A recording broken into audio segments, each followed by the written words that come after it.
आदरणीय सभापति महोदय एवं शिक्षक, मेरे प्यारे देशवासियों, आप सभी को स्वतंत्रता दिवस की हार्दिक शुभकामनाएं। मैं गुंजा कुमारी सुपुत्री श्री रविशंकर यादव, मैं आप लोगों के सामने दहेज प्रथा के बारे में कुछ बातों को प्रकट करने जा रही हूँ। मुझसे जो भी गलतियाँ हुए मैदान मत समझ के माफ कीजिएगा।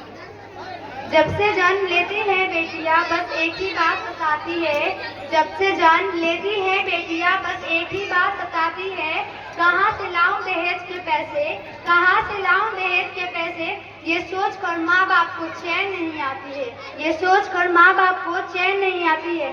मैं समाज की सबसे कलंकित प्रथा का उजागर करने जा रही हूँ, मैं समाज की सबसे कलंकित प्रथा का उजागर करने जा रही हूँ, जिस पर सरकार ने सन 1961 में ही रोक लगा दी थी, जिसका नाम है दहेज प्रथा।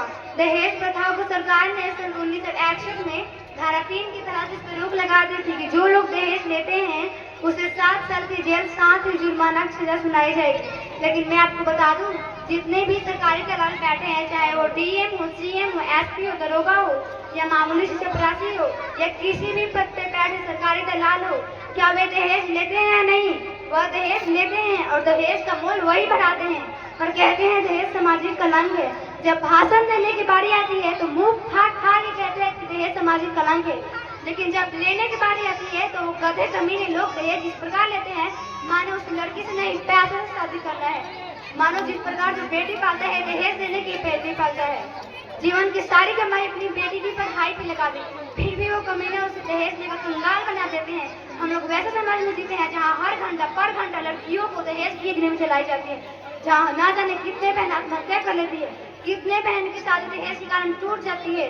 इसे समाज का विकास बोलते हैं। अगर लड़का पढ़ाई करता है तो दहेज की कीमत बढ़ती है, अगर लड़की पढ़ाई करती है तो दहेज की कीमत उतना ही बढ़ेगी। क्या यह समाज दहेज लेने के लिए बना है? क्या आप दहेज लेकर समाज को उन्नत करना चाहते हो?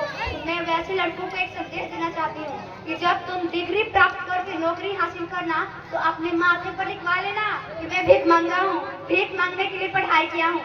क्या तुम भीख मांगने के लिए पढ़ाई किए हो? तो जाओ झोली फैला देना, अपने माथे पर, अपने बाबूजी के माथे पर लिखवा देना कि मैं भीख मांगा हूँ, भीख मांगने के लिए पढ़ाई किया हूँ कि मैं ज्यादा से ज्यादा भीख मांग सकूँ। यह बात कड़वी है, लेकिन सच्चाई इसमें है कि सरकार इस पर रोक लगाई होगा। क्या सरकार के दलाल इस पर रोक लगाए हैं? सरकार इस पर रोक नहीं लगाई है। सरकार के जितने भी बड़े पदाधिकारी हैं, चाहे वो मंत्री हो या मंत्री का बेटा हो, उसे उतना ही ज्यादा दहेज चाहिए। और यही कारण है सरकारी संस्था में जितने भी लोग बैठे हुए हैं वो दहेज लेने के लिए तैयार है। आम जनता क्या करे? आम जनता मजबूर है।